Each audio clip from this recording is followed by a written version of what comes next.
uplifts me. Now, in the silence of my home, I experience the reality of this eternal spiritual relationship. I do not feel alone. I do not feel unwanted. I have a companion, a support. I have a father, a mother, a friend who are helping me to express my uniqueness,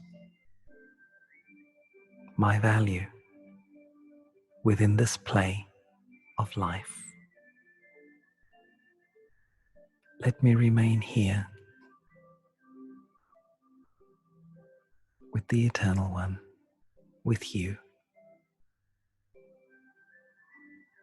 my supreme friend, in the supreme silence, in the supreme light, in your eternal peace.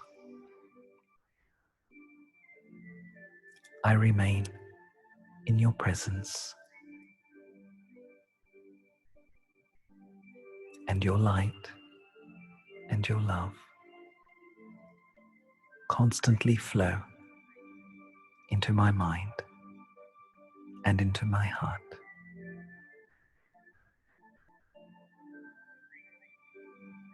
Constantly flow into my mind and into my heart.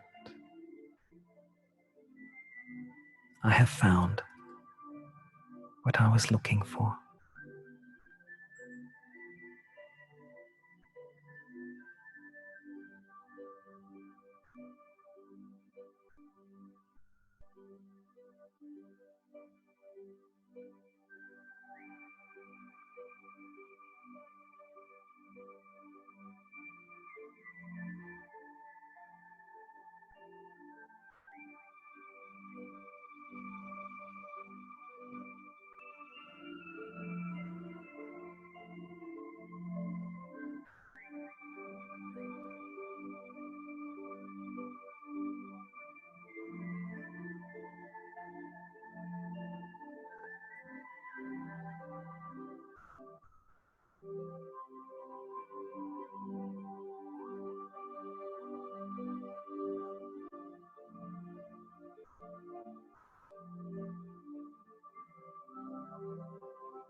Shanti, good evening.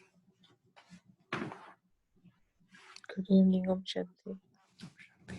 Shanti, good evening. Is the voice audible? Yes, Sarabhai. Okay, thanks. Yes, Om Shanti.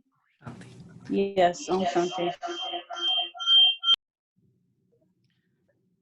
Thank you. Om Shanti. Om Shanti, welcome all the angels. Today is our last session of this Raj Yoga course. We have looked until now, who am I and who is mine? And the third aspect that we'll look today is, what do I have to do now? Whenever we get up in the morning, generally the first thing that our attention goes to is, what is the time now? And then suddenly we realize, okay, this is the time now. When we were sleeping, we are not aware of the time. But as soon as we wake up, It's like we suddenly become aware this is the time now. And according to the time that I have gotten up, I have to do this or that.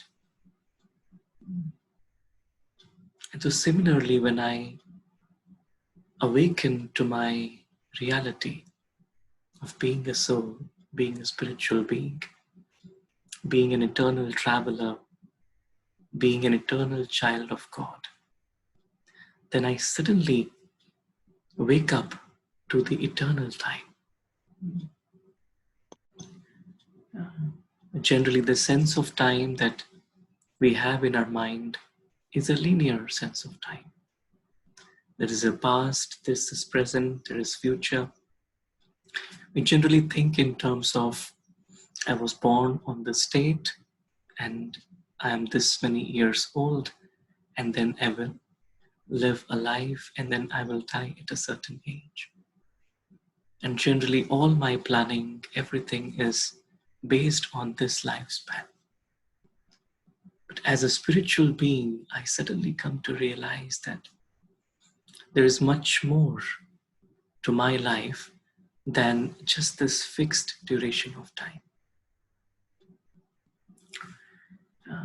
My sense of time impacts my decisions. For example, if I offer a chocolate to a child who is 4 years old, and I tell him that if you wait for 10 days, I'll give you 10 more chocolates. But if you don't wait, then I'll just give you this. Then most probably the 4-year-old child will just take the chocolate and will not wait. But if I ask the same question to a child who is, let's say, 10 years old, then he might wait. Why? Because 10 years, 10 days for the 10 years old child is real.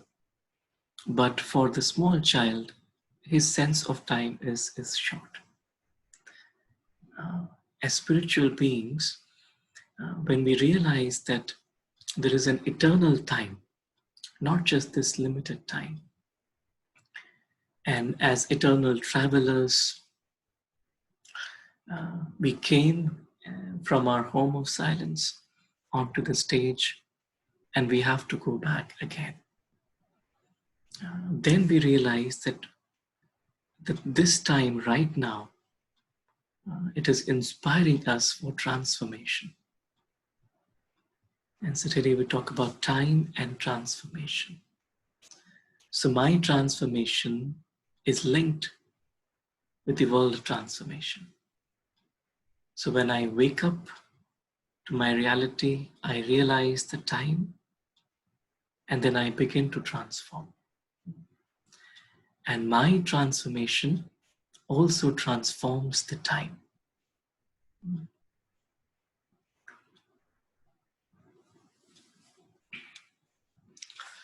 So the eternal perspective of time. And an interesting thing also to note is that time is only in the physical world. The soul actually is timeless. So in my home of silence, there is no concept of time. Time is measured by the duration between two events. But in my home of silence, there is no time as such, because there is no event happening. It is just silence, unlimited, eternal silence. And as souls, we feel refreshed whenever we forget the sense of time. It's interesting that the way we look at time, we say past, present, and future. Now the past, whatever has happened until the last second, where does it get stored? Where does it exist? So there is no place where the past exists. It's just in the mind. So human mind is like a channel through which future is becoming past through the present. It's very interesting. We are on this continuous journey of time. So it's time to build a friendship with time, to understand what time really is, what time is asking me, inspiring me to do.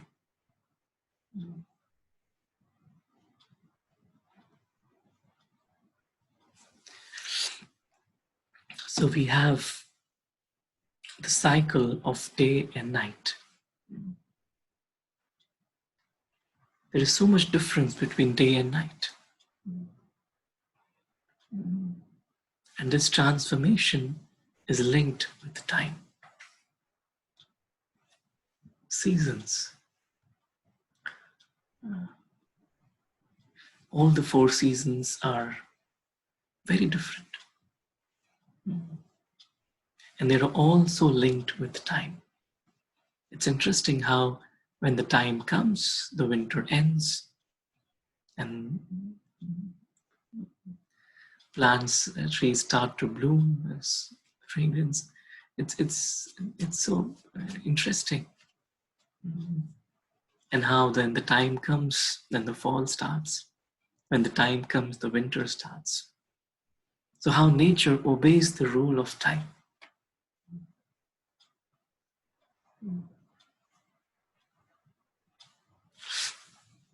And then there is the time of the cycle of human life. There is a time when I take this costume, then I go through this journey, and when the time comes, I leave this costume and take another costume. So this transformation in human life is also linked with time.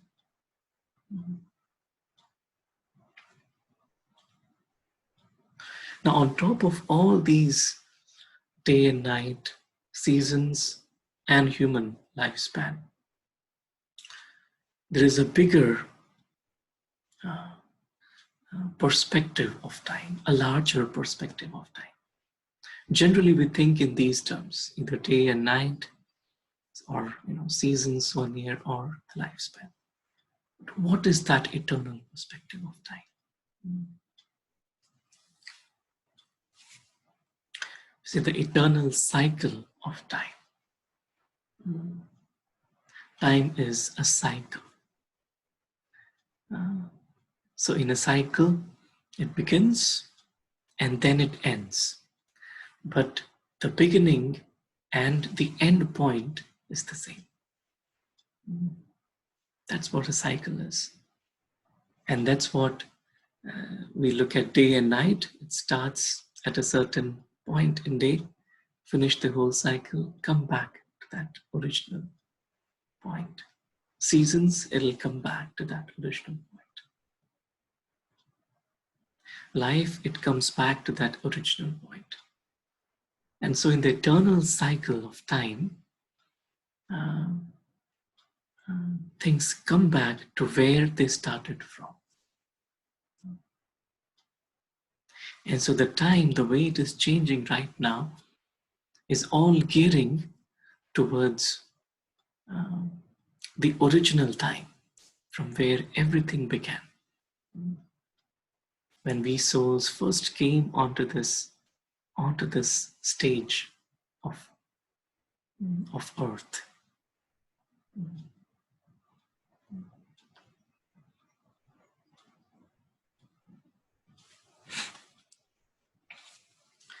So how this time and transformation is linked. And so this image depicts how this journey of time can also be understood in terms of the seasons. So spring starts to bloom initially, the top right, and then the summer. So the spring and summer are the first 2 halves of this cycle. And then there is fall.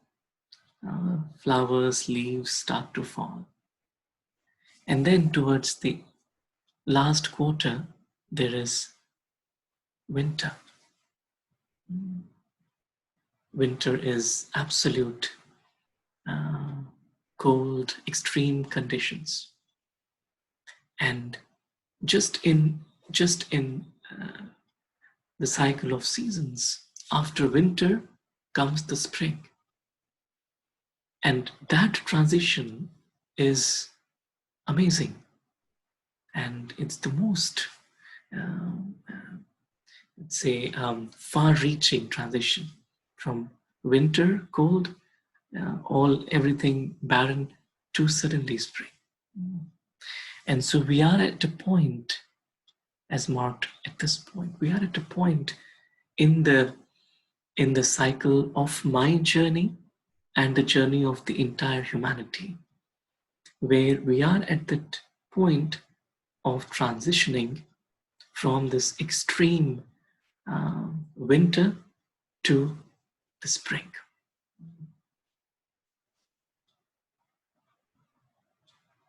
And this time and transformation is actually governed by scientific principles, spiritual and scientific principles. The first scientific principle it is based on is the law of entropy. We've all studied law of entropy, that everything moves from order to disorder in a closed system.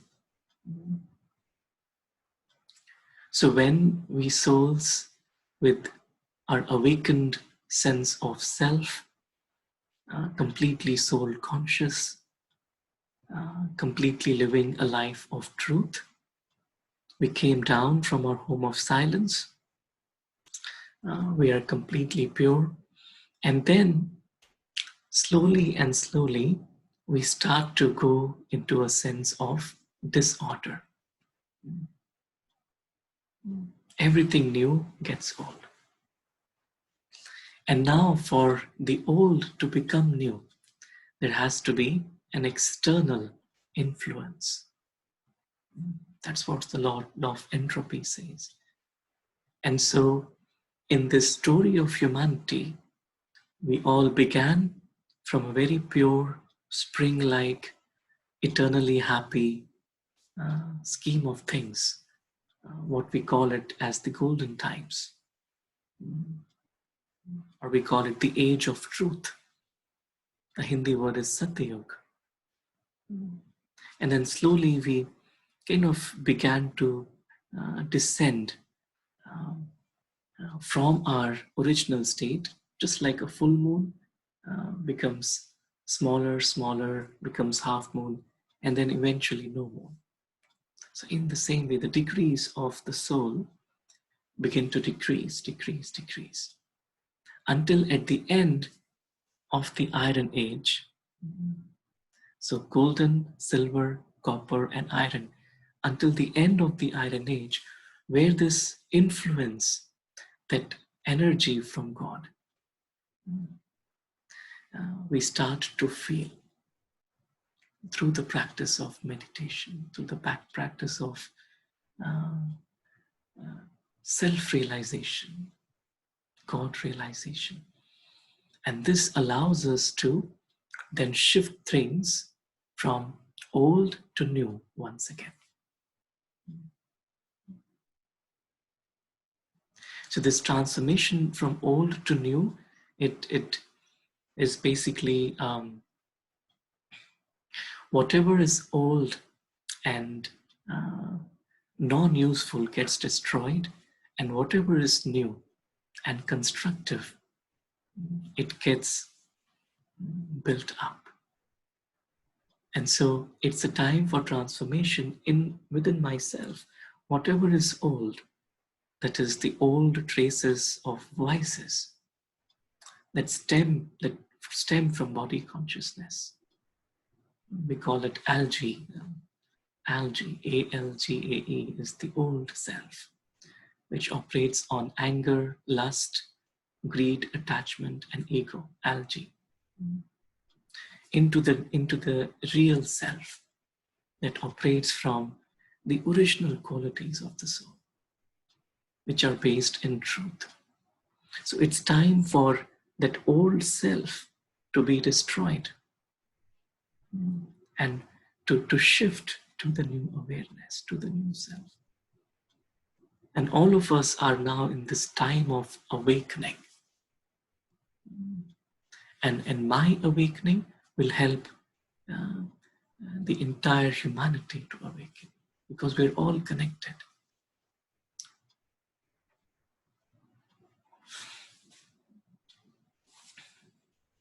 Consciousness and matter.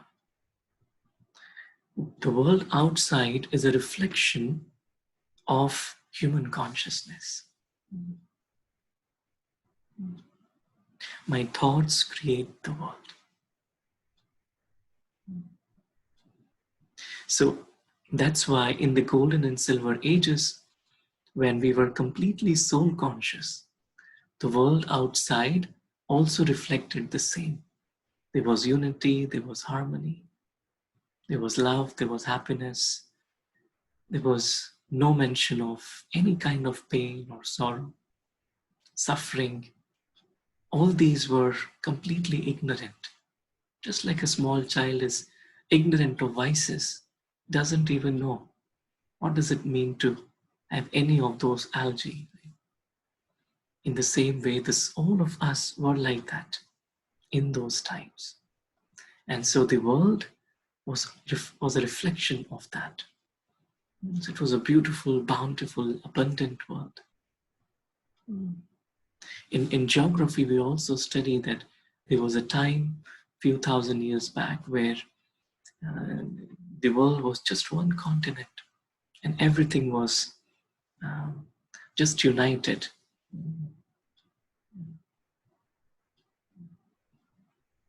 There used to be just one eternal spring season. There were no accidents, there were no patients, no hospitals, no police, no crimes. Even death didn't seem to be anything of something that gives sorrow, because death is a beautiful transition of just changing my old body, taking a new body. So if I can just imagine that life right now, that life where everything is pure, beautiful, there is no strain in relationships, there is no negative karmic account. And our family, our community is all like a small family, and everyone lives together. There's no competition, there's no comparison, there's no jealousy, there's no dislike. So that is the world that is created when the soul is pure. Just like small children, they'll play. So our life was like a play, like a game. And then at the end of the silver age, which is half the cycle, is when we forgot who we are as beings of light. And then when we forgot who we are, then we started to identify ourselves with the role rather than the soul. And that's when vices started to come in. Attachment, greed. Attachment is like I'm attached to my role because I don't want to leave it now. And then greed, I want everything so that my role is glorified. Suddenly the soul is lost. Then reactions in anger, ego, lust, all these vices start to come in from copper age onwards. And that's what we call as the fall of consciousness, the fall. And the winter is when there's complete absence of soul consciousness. Even the word soul is no one relates to it anymore. It's like everyone feels that there is one life and we live and die, that's all. And so vices are accepted as a norm. It is okay to be angry because it is okay to have attachments. It is okay to have little arrogance. And we can see the world outside, how is a reflection of that state of consciousness. And now this time of transition is a very auspicious time, a very important time, where we, if we see things that have happened in the past few decades, we see how it's all changing so rapidly, very rapidly. Science is changing, technology is changing, consciousness is changing. On one hand, we see a degradation, a very fast degradation to the vices. And on the other hand, there is also a rise in spiritual awareness. So there's one destructive energy and the other constructive energy. And this destructive energy, anything that is based on ego or vices will be destroyed. And anything that is based on pure sanskars of the soul will be amplified. Because ego or vices by design are destructive. And purity, love, happiness by design are constructive. The ego is like a cancer cell. It is obsessed with the self, and ultimately it kills the host, and it also kills itself. And that's what the world is seeing. Anything that is based on the energy of ego is getting lower and lower. And now, through the practice, through this self-transformation from ego to the soul, we are actually enabling the entire world to move into the golden age.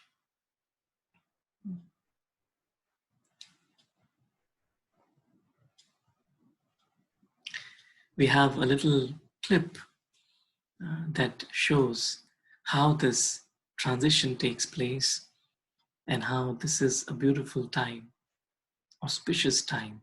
We call it the confluence age.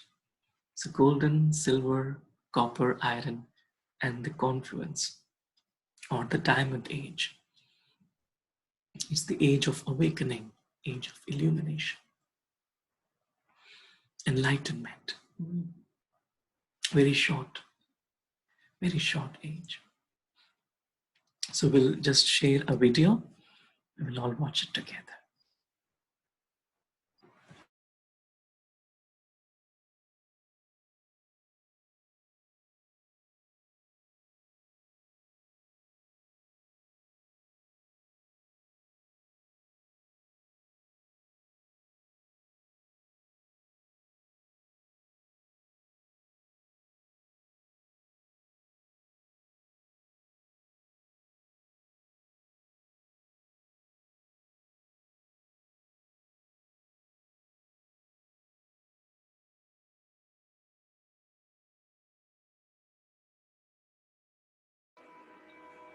Once upon a time, I, the soul, the being of light, live in my home, the home of all souls.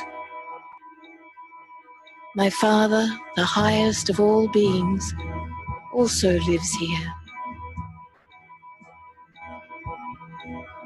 In the midst of peace and serenity, at some point a stirring happens within me.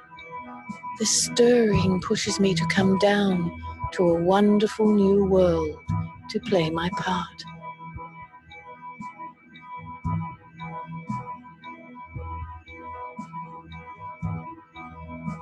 The new earth is beautiful and bountiful. I am new, like a fully loaded and supremely charged battery. I am also totally aware of my truth, of my true identity, a being of light energy,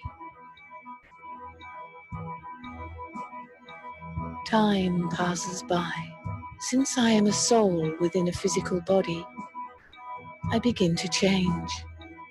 My battery is no longer supremely charged, but I am still fully charged. As a new being on earth, I am still aware of my true form, a being of truth and a powerful soul. My body enjoys the full potential of a self-aware soul. I am full of love, peace, health and happiness. Then a shift begins. I forget myself, my true identity. I create many little false identities, little I's,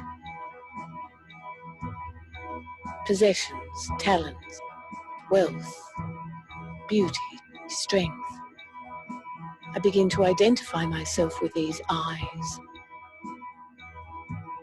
that these are components of my whole being.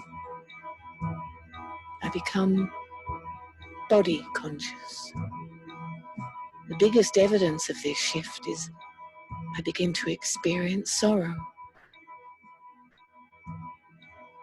Comparison and competition became a common phenomenon.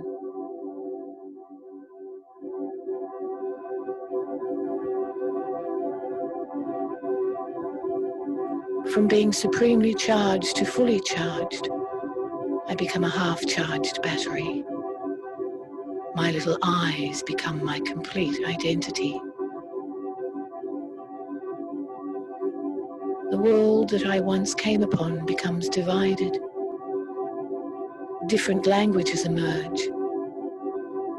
The idea of religion, such as Islam, Buddhism, and Christianity, grows and attempts to lessen the feelings of conflict and sadness. Yet sorrow and pain continue in the world.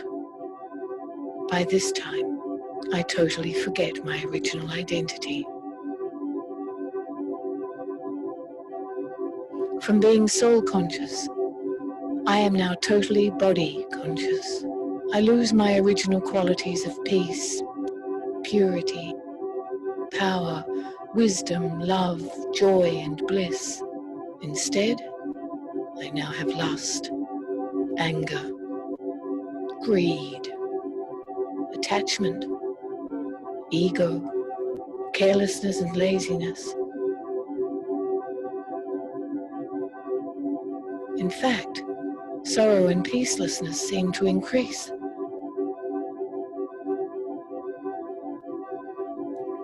My transformation into a physical being is almost complete.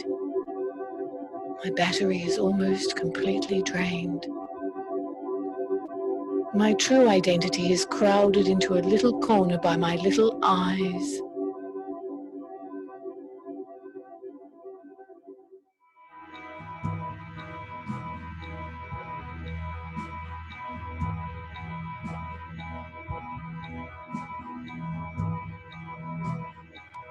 Everything around me becomes corrupt, polluted, and degraded.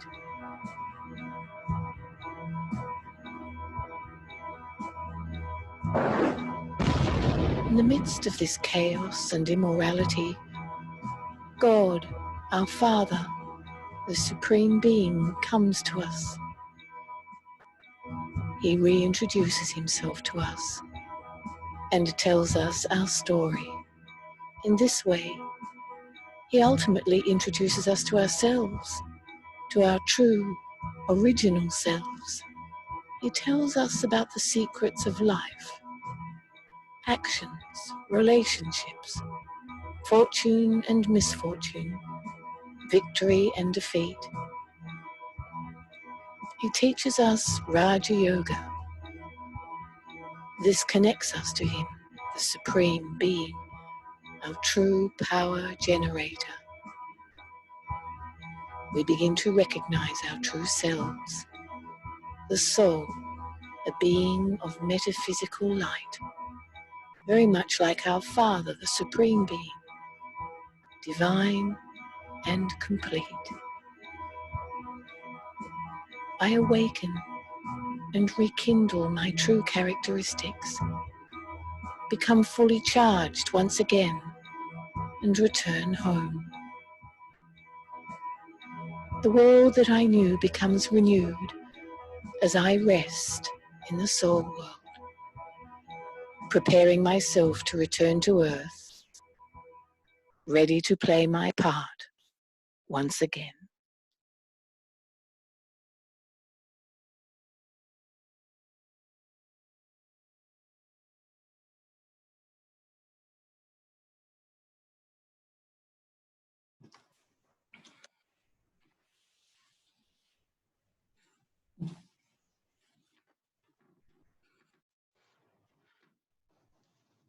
So this is our story.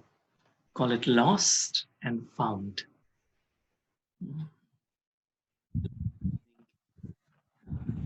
Getting and found is like remembering back again.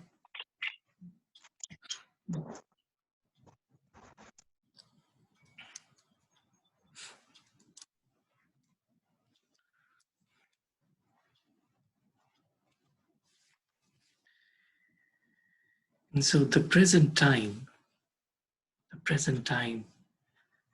is what we call as the diamond age or the confluence age. This is the age of transition. It's a time for transformation, and a time as a blessing for transformation.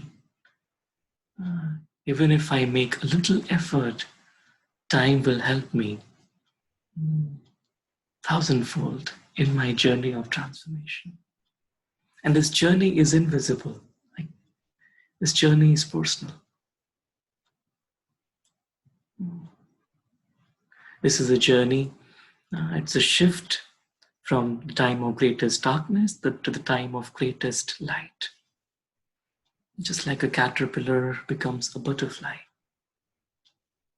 by going inside a cocoon.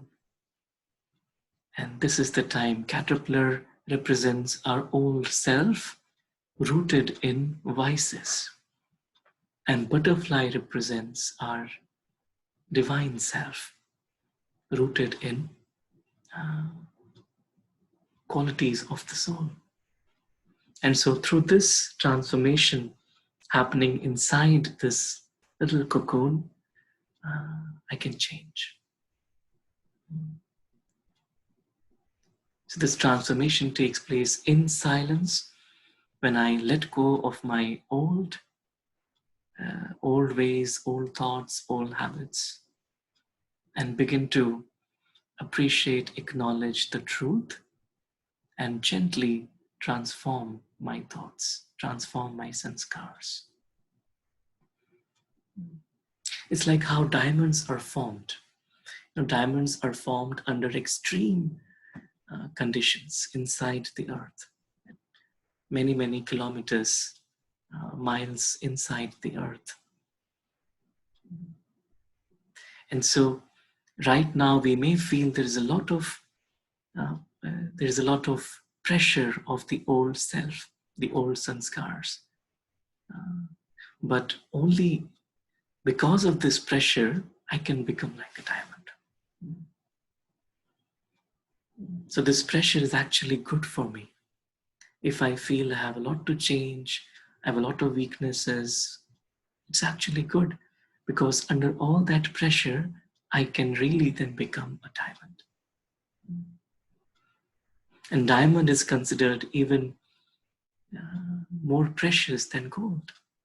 And so this diamond age is even more precious than the golden age, because it's the age of transformation. It's the only time when God plays his part, when God's energy is accessible to us. And we can transform ourselves by tapping into that energy.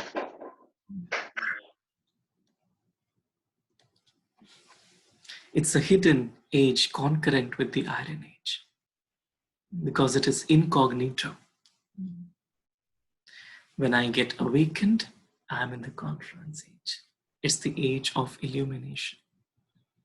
Whenever the souls come one by one, They all go through their own stories in the golden, silver, copper, iron, etc. Souls ultimately get the role that they want. And once they come down, they stay here. This is why the population of the world keeps on increasing. And so the shift from old to new is the time that we are in this moment. We have to take a leap. We have to take a leap into the new self. There is a nice symbol of, we call it swastika. This symbol means, swa means self, and astika means to know. To know myself through time is to know myself completely. So when I understand this journey through time, I know myself completely. I know that I was once this divine being that operated from a space of soul consciousness naturally, and that I am going to become that again. So all of us have had experienced that life, those sanskars of purity. And we are again becoming that. So that's why meditation is a process of purification, transformation.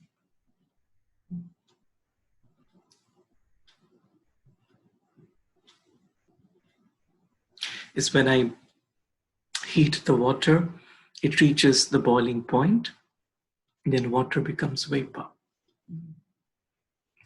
In the same way, meditation is like a fire through which the old self vaporizes into the new self. When I reach that critical point in my journey.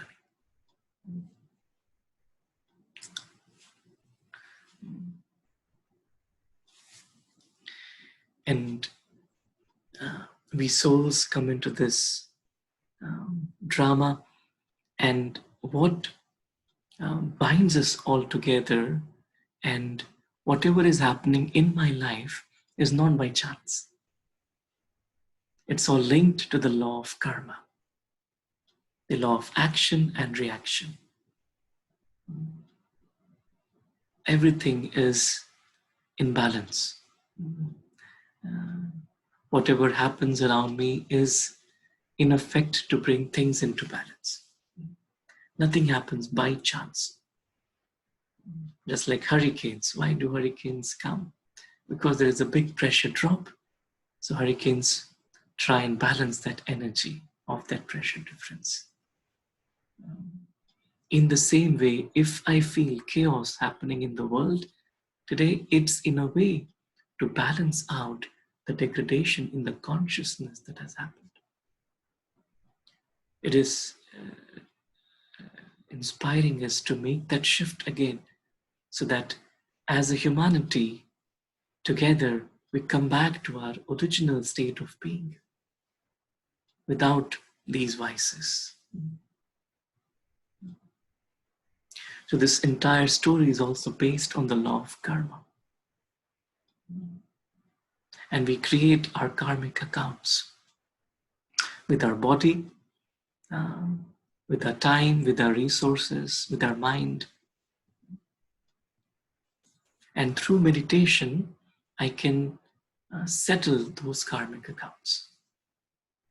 So at the end of this journey through time, we all go back home. But before we go back home, we have to settle everything here. And that settlement can take place through various means. Through body, through mind, through resources, through time, through matter, physical elements, but also through meditation. And that's what we call as the Karma yoga. Karma yoga is when I integrate meditation in action that allows me to settle my karmic accounts. Because karmic accounts are created by a lower sense of self-respect. And when I gain in my self-respect in the company of the Supreme, then automatically those karmic bondages don't have an influence on me.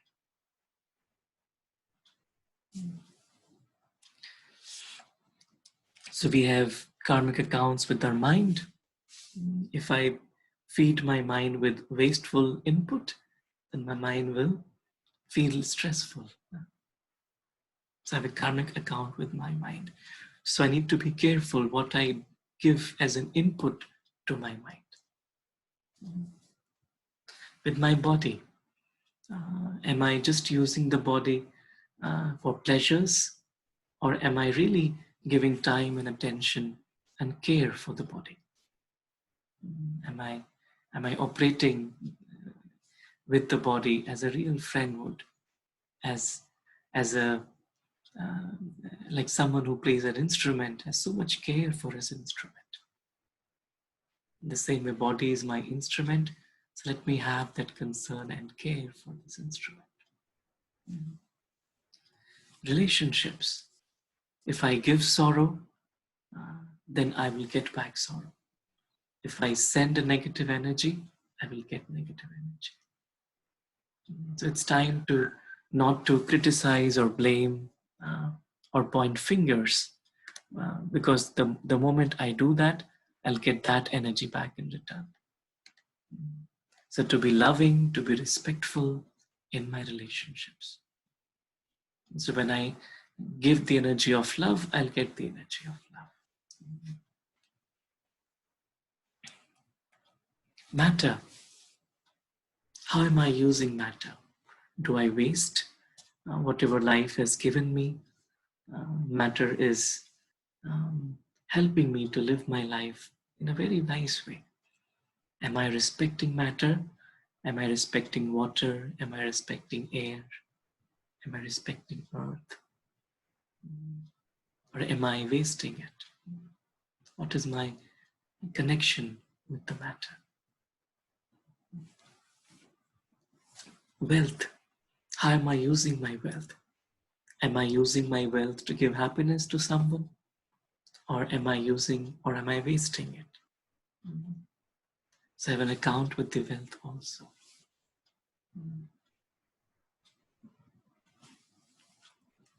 Time. If I respect time, then time respects me. If I waste time, then time also doesn't help me. Many times it happens that at the right moment, the right help comes from somewhere. Or at the right moment, a right touching comes from somewhere. How it happens? Because we have an account with time. So in the times that are going to come, now, it is all the more important for me not to have a negative account with any of these. It's very important to have a positive account, to have an account of credit, not of debt. So let me not take from any of these, rather than let me give. Let me give to all of these.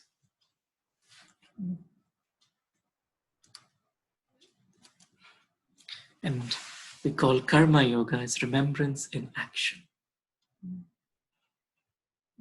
So when I integrate remembrance of three things. Who am I? Who do I belong to? And what do I have to do? The self, the supreme, and time. So just these three allow me to reposition myself, recalibrate myself to the reality, eternal truth. And from that space, I can easily live life without getting entangled in these karmic accounts. It allows me to live a life of detachment and love together. And then freedom is what is experienced in the mind.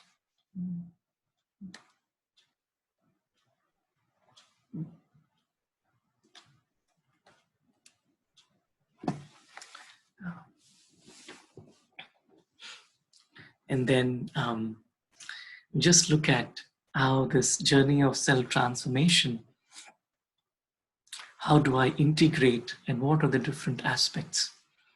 And so what supports the practice of meditation? By just living a normal life without having to leave any of my home, career, or family. So there are 4 pillars. Say contemplation, meditation, application, and contribution. So contemplation is I give regular input to my mind of pure and positive thoughts of my eternity. Just like we saw in the 4 stages of meditation is contemplation. So I contemplate on these eternal aspects. And I churn. So just like churning milk gives butter, a cow also churns. So let I also churn the spiritual wisdom. That's the first pillar. Second is meditation. To take out time early in the morning, evening, before going to bed, and at specific intervals during the day. To again reposition myself from the perspective of soul consciousness. It's very easy. And the third is application. Application is where I share this energy in my relationships, to be soul conscious in relationships. My family, colleagues, friends. And this is where the test papers can also come. But I need to realize that this is where I have to apply whatever I am learning. And the fourth is contribution. Contribution is where I consciously use my energy, time, resources in a productive way, in a creative way, to benefit others from what I am learning, to help someone in need through my virtues, through the wisdom, through spirituality, to help someone get awakened to be soul conscious and to forge their connection with the Supreme. This is the real contribution that we can make in the world right now, in this time of transition.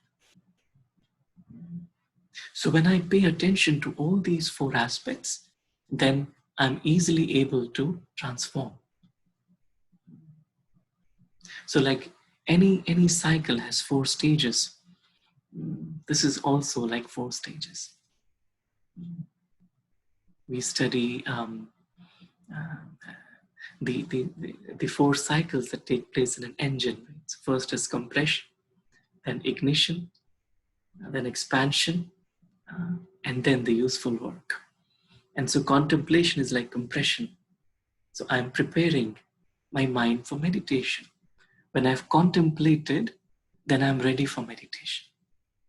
If my meditation is not happening, for example, it means that maybe I haven't contemplated well. So when I've contemplated well, then it's easy for me to experience meditation.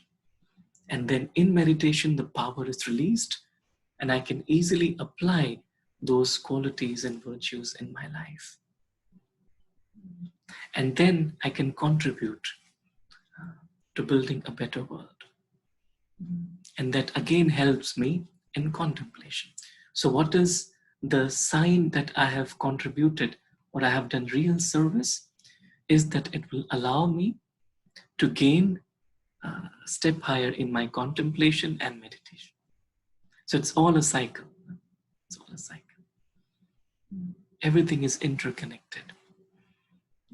So meditation is not just sitting idle and just meditating, but it's about coming into action and allowing that energy to flow.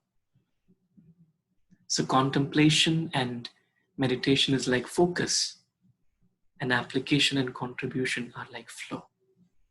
In Hindi, we call it Gyan, Yog, Dharana, and Seva. So I focus and then I flow. Focus is also important and flow is also important. Because once the energy is built up, creative energy, it's important to let it flow creatively, productively. And then I can again come back to the focus. So this is the journey of self-transformation. And daily attention to this allows me, so this is what is happening inside the cocoon, this transformation. So I pay attention to all these 4 aspects. And when I'm in balance, then I can really feel transformation happening at a very fast pace. And so this organization, the founder, Brahma Baba, lived a life of this transformation. So he integrated all these 4 aspects in his life. And he became an example of this transformation. So in 1936, he got a series of awakenings that allowed him to begin to start this journey. And as he was transforming himself, others got inspired and followed suit. And then a small group emerged, and from there, a big organization has now taken shape. But it's all based in this journey of self-transformation. He left the body in 1969, and until now, all the work that Brahma Kumaris do is all seeded in this central aspect of transforming my consciousness.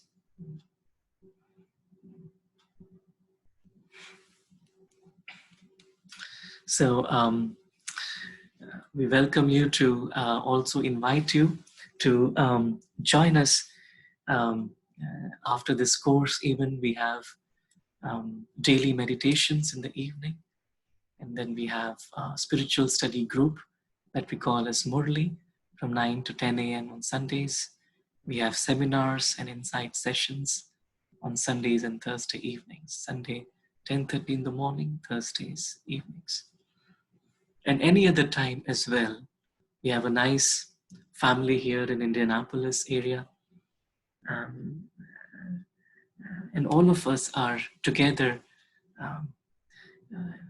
and we're all connected through this thread of spiritual love. And many of us are here right now as well. And each one is a precious jewel in this thread.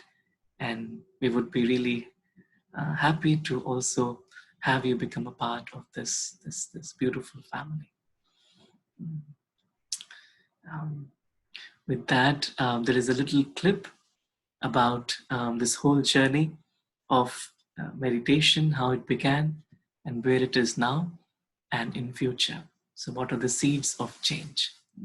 So we'll just watch that clip, and we'll then open up for any final comments, thoughts, questions. Thank you.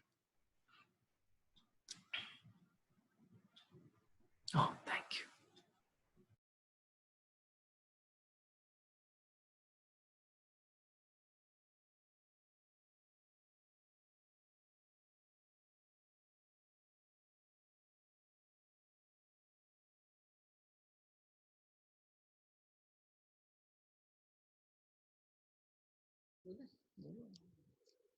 Om Shanti बोलेंगे।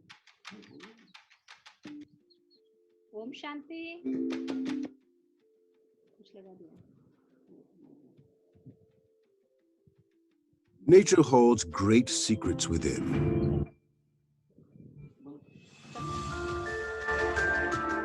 As we travel the globe, we discover evidence of nature's awe, beauty, and presence. From a humble seed, a mighty sequoia will stand taller than a 35-storied building, exemplifying nature's grandeur and magnificence. Such greatness is born out of a seed which weighs less than a gram.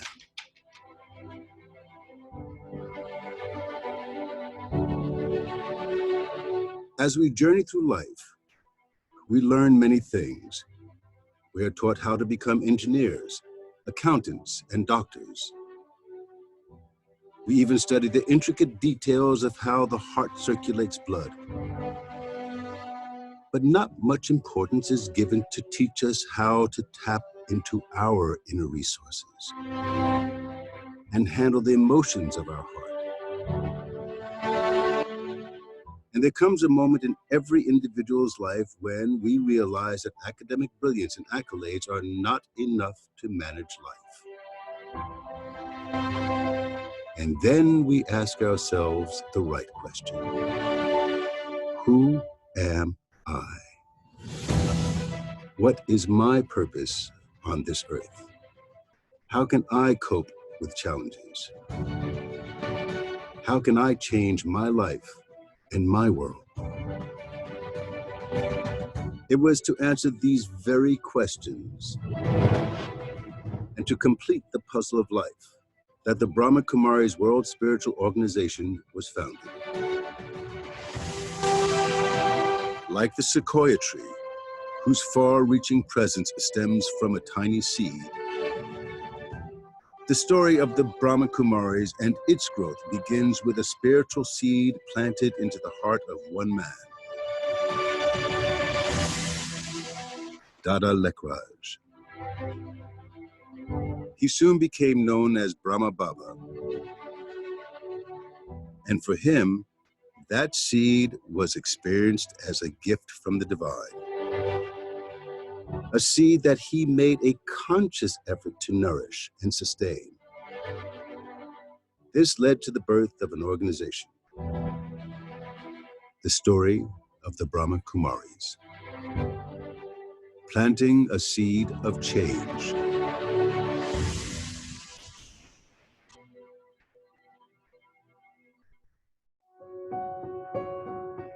Brahma Kumaris in United States started service 40 plus years, and it was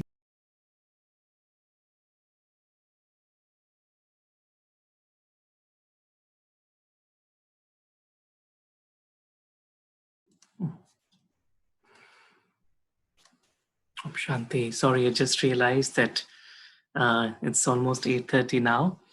I'll send you the link to this clip so we can watch it at our leisure.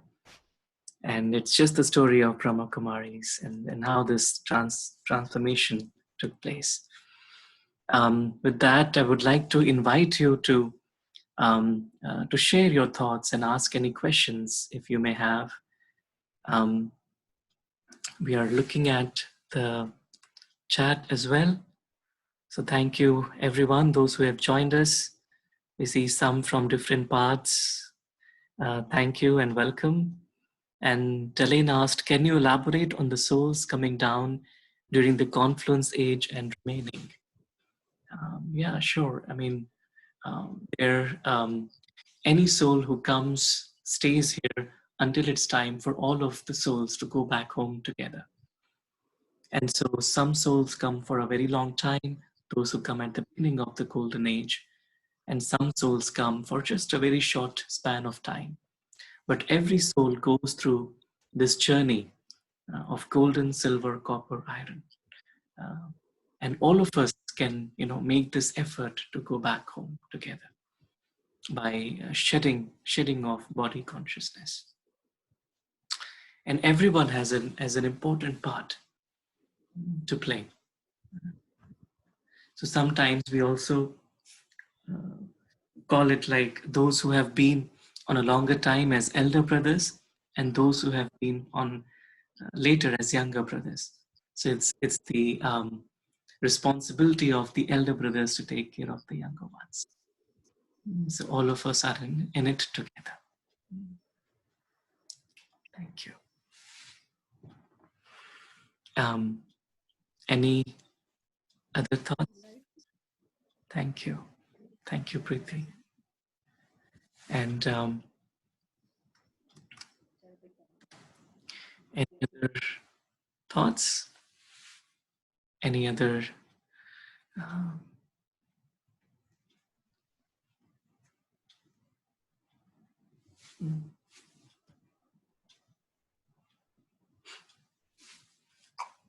Om Santi. I would like to say just for the new souls, as our brothers and sisters, welcome in the Brahmin family. In Indianapolis, please join us in the morning and the evening if you can. The evening session of the meditation. It's a very lovely time to have you here, and it's great. Thank you so much, and Om Santi. Thank you. Very nice. Maybe others also can share their thoughts, and just it's nice to have all of us together in this family. Sarab, Hi, hello, Joy. Yeah.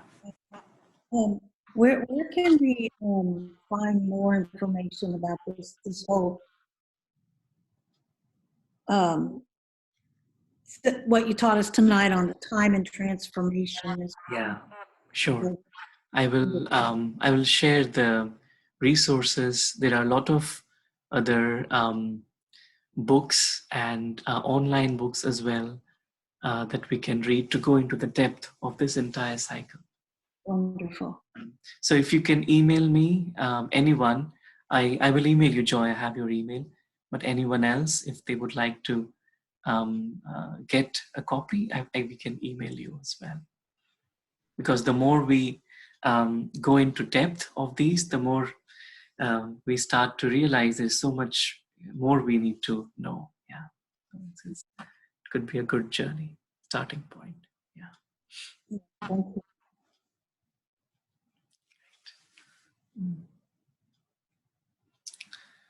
Thank you. Thank you, Neeraj Bhai. Thank you for you and all the angels that you have joined. So we'll just everyone who is here today, Simran Bhai, family, and Samuel, Joy, welcome, Rekha Ben. Yeah, thank you, Saurabh. Thank you. Dalain, Preeti, Bindu Ben, Arshna Ben, Neeraj Bhai, Meena Ben, and Sunita Ben, Sarita Ji, and Kusum Ben and family, and everyone else. Great. If you have any other questions, you know our email, bk.indianapolis@gmail.com. Maybe others who have been on the path for some time, if they would like to share a few thoughts about how they feel this journey, feel free to share. It would be nice to hear a few thoughts.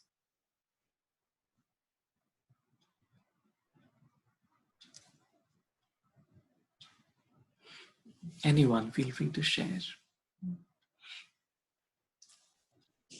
Om Shanti, Saurabh. Om Shanti. I just want to mention what a beautiful journey it has been.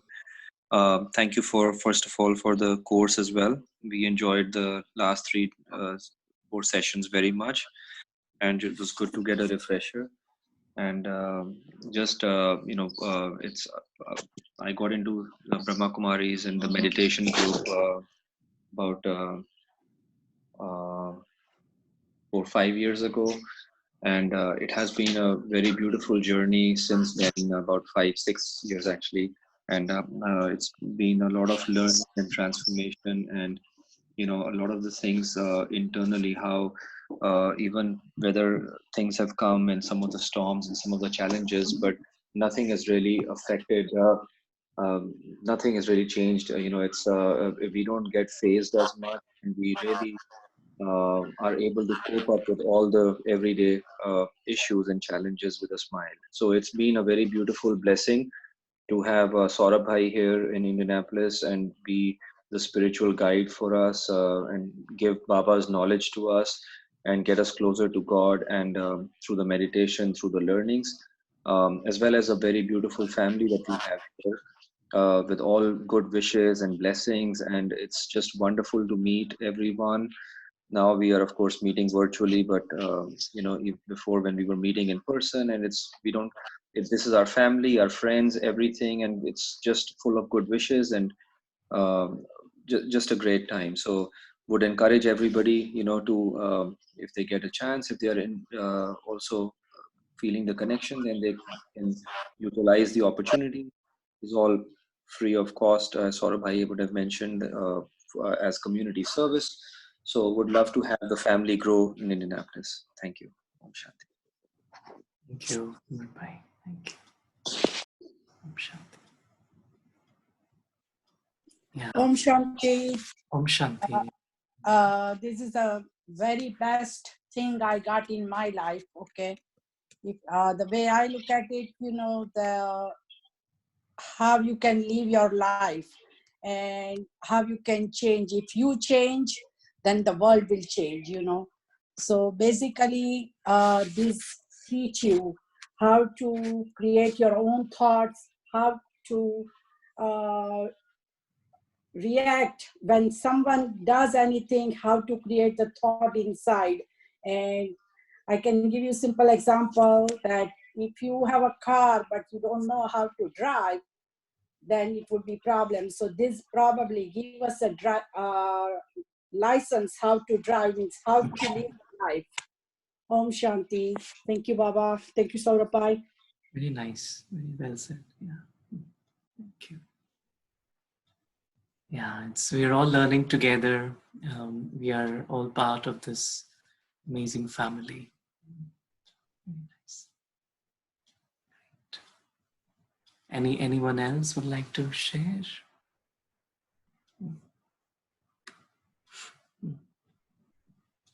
Thank you, Joy, and thank you for your time and presence and your sharings as well.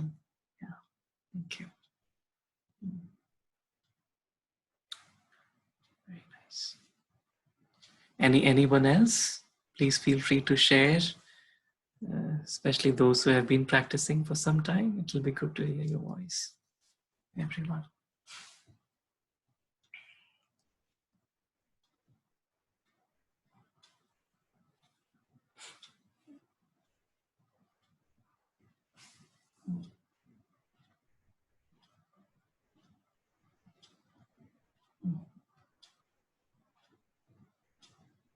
Sure. Any other sharings? Yeah, thank you. Great. Excellent. Anyone who joined for the first time would like to share any thoughts?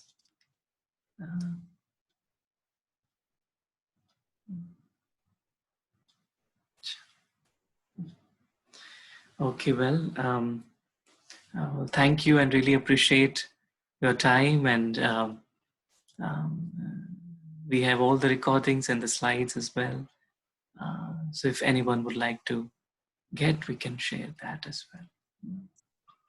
So we wish you all the best and thank you so much for your time and presence for all these sessions. Om Shanti. Thank you. Om Shanti. Om Shanti. Thank you. Om Shanti. Thank you. Om Shanti. Om Shanti. Thank you. Om Shanti. Congratulations, Simran Bhai. Om Shanti. Om Shanti. Om Shanti all. Om Shanti. Om Shanti. Om Shanti.